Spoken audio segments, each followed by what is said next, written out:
itu sesuatu yang tabu. Tapi untuk daerah-daerah Timur Tengah, Mekah, Madinah, kemudian daerah-daerah Timur Tengah yang lainnya itu memakai kaos kaki terbuat dari kulit itu bukan sesuatu yang tabu, tapi sudah banyak di pasaran, banyak jualannya. Maka dikiaskan dengan kaos kaki yang tebal atau kaos kaki bola lah ya. Dalam kondisi tertentu, ketika kita berwudu, itu kaos kaki nggak perlu dicopot, cukup diusap bagian atasnya saja, cukup diusap bagian luarnya saja.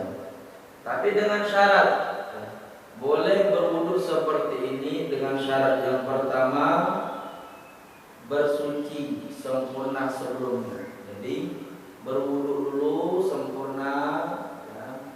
Setelah itu pakai itu kaos kaki dengan niatan nawaitu lubsul khufain, aku niat memakai khufain. Kemudian selang beberapa lama batal wudunya. Tentu berwudu lagi ya. Nah, ketika untuk wudu yang kedua ini, pas ini membasuh kaki itu kaos kakinya nggak usah dicopot, cukup diusap bagian atasnya saja. Bagian luarnya saja ya. Jadi nggak perlu itu kaos kaki dicopot, cukup diusap bagian ini luarnya saja. Dengan syarat tadi sebelumnya berwudu dulu. Kemudian yang kedua, kaos kaki tadi menutupi anggota wajib basuh wudu. Bagian kaki tentunya batasan anggota wajib wudu, kenapa anggota wajib basuh itu minal qadamaini, mulai dari telapak kaki sampai mata kaki. Jadi pastikan kaos kaki itu menutupi ya, seluruh kaki sampai mata kaki. Telapak kaki sampai mata kaki. Nah, kalau misal kaos kakinya bolong bagian jempolnya atau tulingnya nggak jadi. Karena pastikan itu kaos kaki menutupi ini telapak kaki sampai mata kaki. Kemudian yang ketiga, kaos kaki yang digunakan ini kaos kaki yang bisa dipakai untuk berjalan. Artinya kalau kita gunakan untuk jalan, itu kaos kaki nggak robek, nggak rapuh, intinya masih kuat. Sehingga apa? Ketika kita ini selesai berwudu, itu kaos kaki nggak robek, nggak apa-apa, digunakan untuk pakai berjalan. Maka ini syarat daripada menggunakan ukuran. Jadi yang pertama boleh memakai khufain ini dan berwudu hanya sebatas mengusap bagian luarnya saja, dengan syarat sebelum memakai khufain ini bersuci terlebih dahulu. Kemudian yang kedua, khufain itu menutupi ini telapak kaki sampai mata kaki. Yang ketiga, bisa digunakan untuk berjalan, artinya itu nggak rapuh. Maka itu syaratnya. Nah, adapun berlakunya memakai khufain ini ada perbedaan antara orang mukim dengan orang perjalanan. Wa yamsahul mukimu yawman wa lailatan. Kalau untuk orang yang mukim yang nggak melakukan perjalanan, diam diri di rumah, maka itu berlaku 1 hari 1 malam. Jadi 1 hari 1 malam boleh kita berwudu dengan cara seperti itu. Berwudu, kemudian misalnya lagi musim dingin, atau kita pergi ke daerah mana, misalnya daerah ini Suwo gitu ya, itu dingin tuh. Nah, kita mau wudunya kalau ini membasuh kaki ini kayaknya berat, dinginnya terasa benar. Maka bagaimana? Maka boleh pakai khufain itu. Kita berwudu, kemudian kita pakai khufain. Saat kita batal wudu, maka nggak perlu kita copot dengan kaos kaki kita, cukup diusap bagian luarnya saja. Dan itu berlaku kalau kita nggak dalam keadaan perjalanan, atau dengan kata lain berlaku untuk orang yang mungkin itu 1 hari 1 malam. Adapun musafir, orang yang dalam keadaan perjalanan, maka berlaku salasata ayyam bilayalihinna, berlaku 3 hari 3 malam. Karena kita lagi perjalanan ke mana, misalnya ke Surabaya atau misalnya ke Aceh gitu ya. Nah itu ya, berlaku 3 hari 3 malam, kita nggak perlu copot kaos kaki kita, cukup usap bagian luarnya saja. Gitu ya. Kemudian ada pun permulaannya terhitung permulaan kufain itu cara ngitungnya bagaimana 1 hari 1 malam itu. Ibtida'ul muddat min hina yuhdisu ba'da lubsil kufain, yaitu pertama kali dia batal wudu. Misalnya gini, dia berwudu di pagi hari, misalnya sampai jam 6, wudu sempurna. Kemudian dia pakai itu kufain, kaos kaki, dengan niatan nawaitu lubsul kufain. Sudah ya. Tahu-tahu jam 9 buang angin, buang hadas ya. Buang angin batal otomatis wudunya kan. Maka dia berwudu lagi karena kebetulan mau sholat duha. Nah, ketika dia membasuh di bagian kaki, itu kaos kaki nggak perlu dicopot, cukup diusap saja. Cara ngitungnya 1 hari 1 malam itu dimulai dari jam 9 tadi. Kan pertama kali batalnya apa? Jam 9. Berarti batin habis masa waktunya itu jam 9 besok hari. Misalnya hari ini dia pakai ya jam 6, kemudian batal wudunya jam 9, maka habis masa waktunya kalau untuk orang yang mungkin itu jam 9 besok. Jadi dimulai itu dari pertama kali dia. Begitu juga ketika dia musafir. Nah, ada pun yang membatalkan kufain, yang pertama adalah ya, melepasnya. Jadi kalau kita lepas itu kufain, secara otomatis batal wudu kita. Kita berwudu nih sempurna ya. Terus entah itu kelupaan, entah itu sengaja, kita ini buka ini kufain kita, kaos kaki kita, maka secara otomatis batal. Kemudian yang kedua, inqidha'ul waqt muddah, habisnya masa waktu. Jadi dia tadi kan ini batal wudunya jam 9. Tahu-tahu dia udah masuk jam 11 esok hari. Nah, ini udah batal wudunya. Kenapa? Karena jam 9 tadi, jam 9 itu sudah habis waktunya mestinya. Ini tahu-tahu udah jam 11, maka secara otomatis batal wudunya. Kenapa? Karena sudah lewat masanya.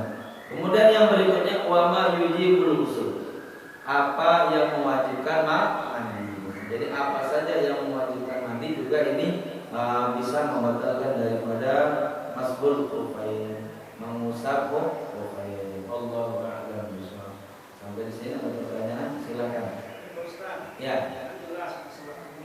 Ya. Ya. Bagaimana kalau kaos kakinya bau? Ada kotor tapi suci, ada suci tapi kotor. Paham ya? Ada kotor tapi suci, ada suci tapi kotor. Jadi enggak semua yang bau itu najis. Cuman kan pakai yang baru, jangan pakai yang bekas. Udah 2 minggu dipakai buat perjalanan, saya mabuk aja tuh. Jadi enggak selamanya yang kotor itu najis, enggak selamanya yang bersih itu suci. Paham kan? Enggak selamanya yang kotor itu najis. Baju kena tanah ya kan najis. Orang tanah enggak najis kok. Cuma kotor aja. Hah? Jadi kalau sekiranya kotor hanya sebatas kotor, maka itu boleh tetap digunakan.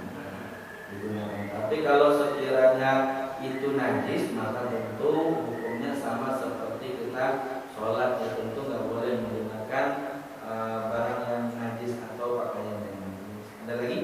Ustaz. Ya, silakan. Kalau misalnya pada kondisi tertentu, misalnya tentara perang, atau orang yang naik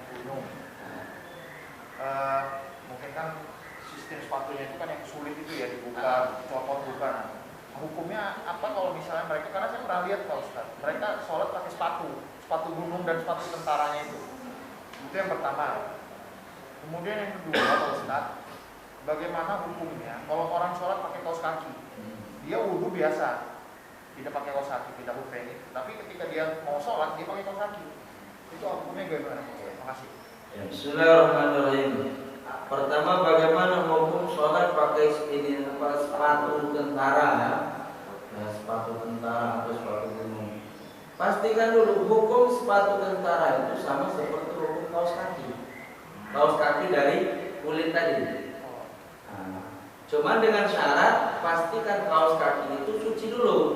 Nah, kalau misal kaos kaki itu suci, maka dihukumi sama seperti khufain tadi. Ya, jadi gitu. Ketika dia berwudu, maka nggak perlu itu kaos kakinya dicopot, cukup dibasuh bagian luarnya saja. Sepatunya Pak? Sepatunya. Cukup sepatunya diusap bagian luarnya saja. Cuman dengan syarat tadi 3 tadi. Pertama, sepatu ini sebelum dia menggunakan sepatu boot tadi, sepatu tadi, ya, itu dia sudah bersuci terlebih dahulu sebelumnya. Dia sudah bersuci, berwudu, kemudian dia pakai itu sepatu tentara. Nah, pas dia batal, maka ketika wudu nggak perlu copot itu sepatu, cukup bagiannya, sama hukumnya ya. Kemudian yang kedua, itu sepatu menutupi anggota wajib basuh kaki, telapak kaki sampai mata kaki. Nah, kalau sepatu misalnya sepatu bola ya nggak bisa, orang kain mata kakinya kelihatan. Nah, kemudian kalau ini sepatu tadi itu bisa dipakai untuk berjalan. Nah, makanya tadi dikiasan sama seperti hukum khufain. Khufain itu intinya kaos kaki. Ya. Kaos kaki entah itu terbuat dari kulit, ya, entah itu terbuat dari kalung atau kita kenal dengan sepatu ya. Ya. Entah itu terbuat dari kain yang tebal. Nah, itu bisa dihukumi sama seperti khufain. Jadi boleh ya. Tapi dengan syarat pastikan sepatunya suci. Kalau sepatunya menginjak kotoran, ya nggak bisa. Nah, mesti dia bersihkan dulu sepatunya. Kemudian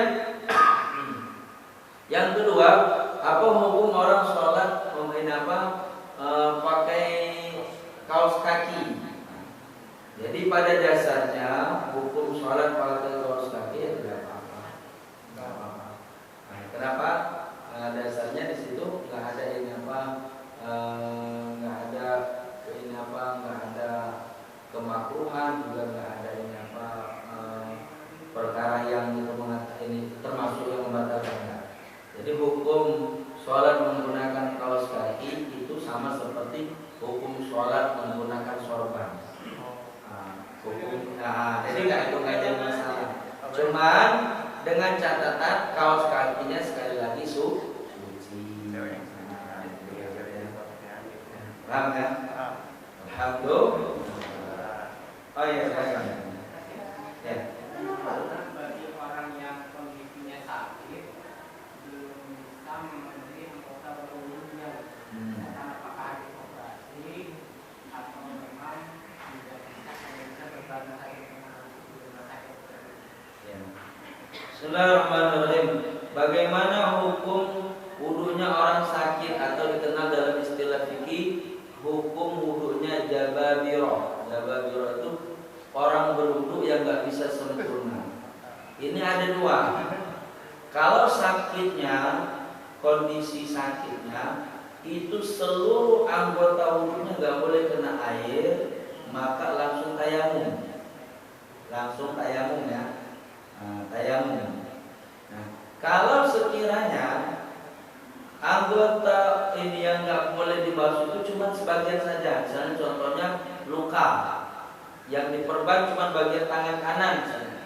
Tangan kiri, kaki, wajah, kepala nggak jadi masalah kena air, maka basuh yang bisa dibasuh. Kemudian ada pun yang diperban tadi cukup diusap bagian luarnya saja. Nah, sempurnakan dengan tayamum. Sempurnakan dengan tayamum. Setelah berwudu dengan air. Iya, setelah berwudu dengan air disempurnakan dengan pada dasarnya langsung sholat nggak apa-apa, tapi disempurnakan dengan tayamum. Membasuh yang ditutup itu Diusap bagian luarnya. ini baru kiri, kanan kiri. Iya, Seperti biasa. Jadi bagian yang diperban itu cukup diusap saja.